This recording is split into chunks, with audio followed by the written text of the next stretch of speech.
All right, welcome back. We're out at the range today. We got some new hunting loads to check the pressure, and some subsonic 30 to see how they group. Stay tuned.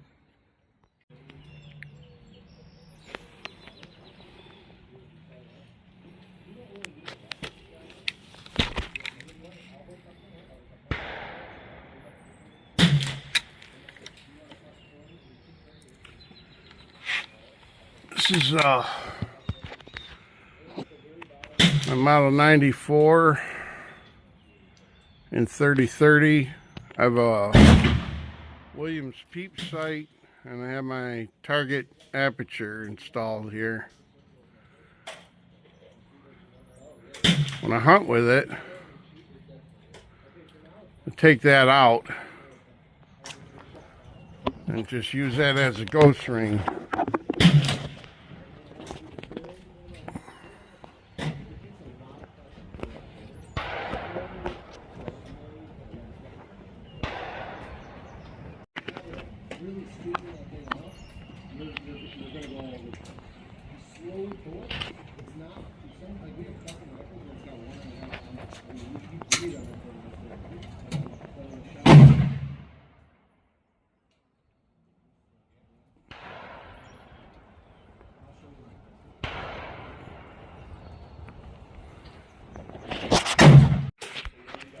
So I have two batches of hunting loads I loaded up with 130 grain Barnes ttsx, the same bullet I used for my AR-47, the 7.62 by 39.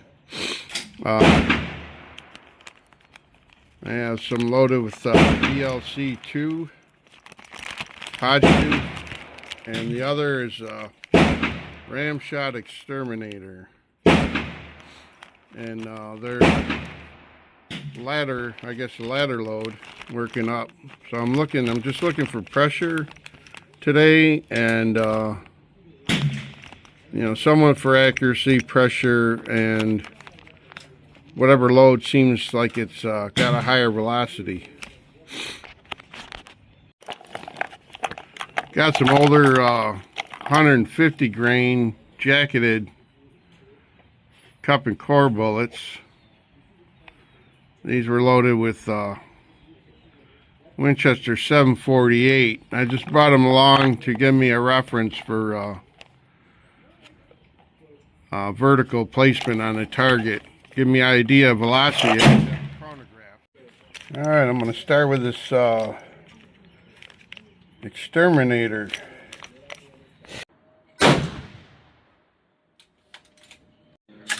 Round two.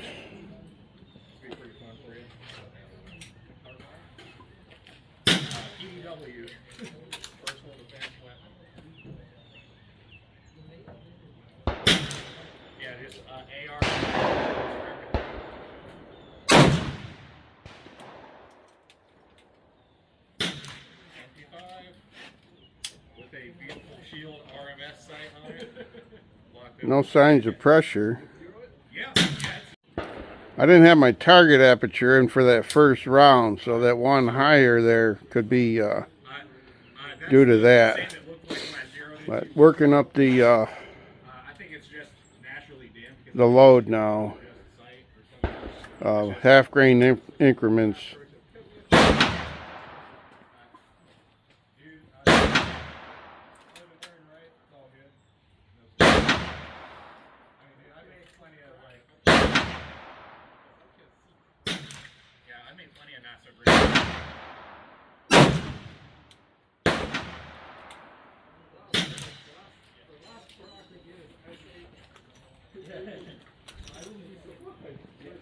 Yeah, they're not really good at like designing weapons,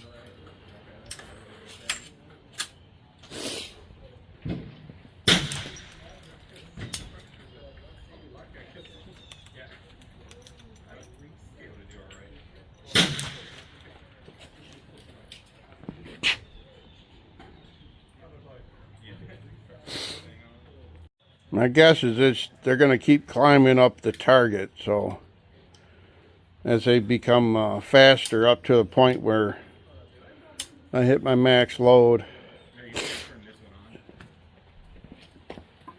Brightness switch here. It's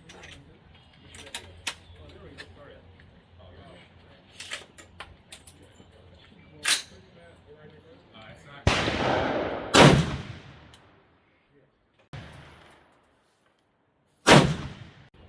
That should be pretty easy. Number 7. Yeah. All good. Yeah, now we can get to the blinking. Right, dude?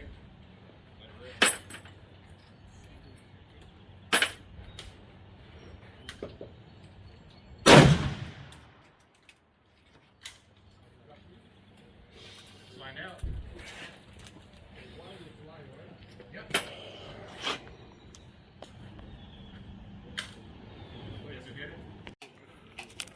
So for these 7, they were loaded with ram shot exterminator, 28.5 grain up to 31.5.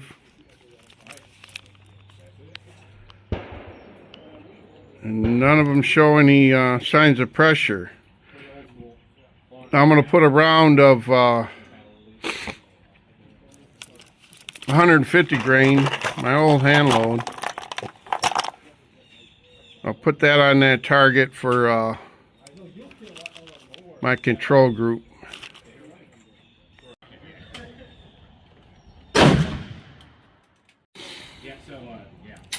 I didn't have the camera on for the other round, so there's 2 rounds of this 150 grain, and looking at the target, it seems to hit lower than the 130, so I had to conclude that the 130s are a higher velocity. And so I don't have a chronograph, so Yeah, if I'm going to reload, I'm just going to reload for 3. I have to go by comparison. So now I got 8 rounds loaded with BLC 2 130 grain Barnes ttsx. See how it goes. First round.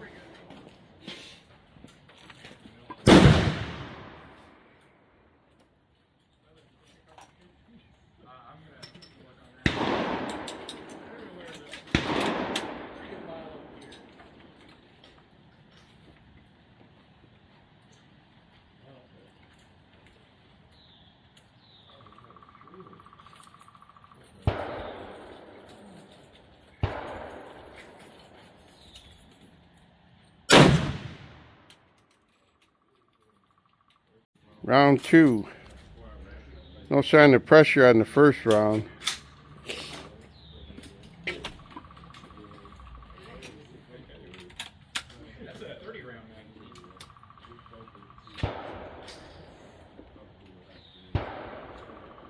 kind of interesting how some of these are coming out. It's getting like flattened on the side. See that? Yeah, it's interesting. And I'm not really worried as long as it's. See what? Yeah, I've heard of other guns doing it.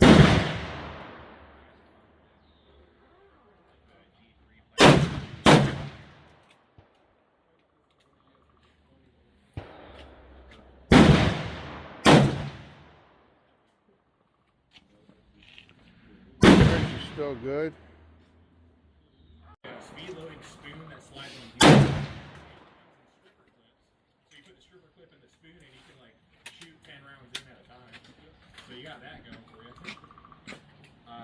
It doesn't always work so well, and sometimes it cuts your finger. Yeah. Kind of what you're willing to put up with. Yep.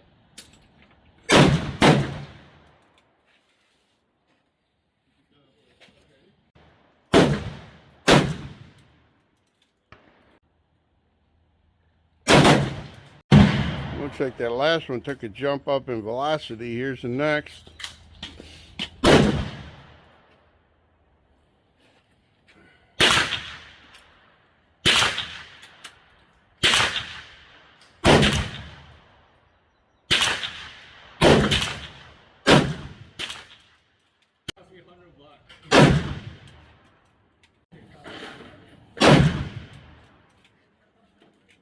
Those are 8 rounds of BLC2 in half grain increments from 34 to 37.5.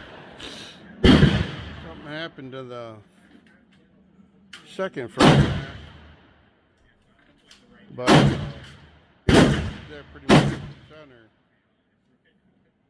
But yeah, they definitely climbed.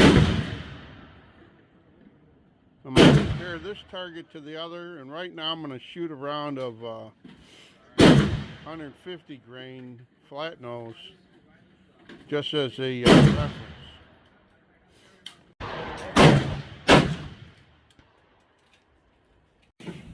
That was 8 rounds of this plus 1 round of 50 grain flat nose. That hit at the 6 o'clock position. I'll mark up the time when I get back to the ranch.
So I'm going to do a 10 round group on this last target with these. These are 154 grain cast dry lube, and they got a small amount of pistol powder.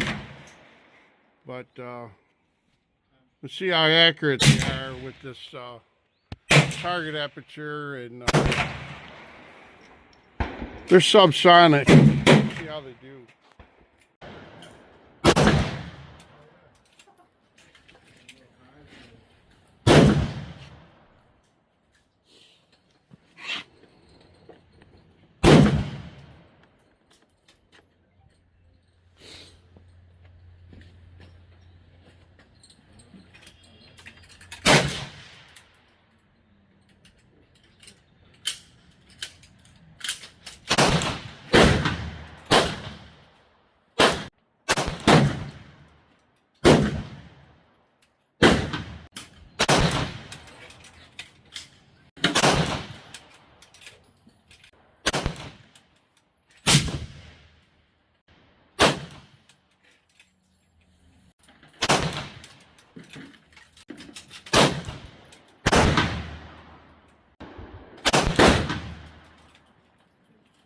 Well, we had a good range session today. No pressure signs for any of the loads I was working on. And that BLC2 was really accurate. We'll look at that when I get home. But I shot some of these old subsonic loads for I made years ago. And there should be 10 rounds in there altogether. It's under 2 MOA. Pretty good. Thanks for stopping by.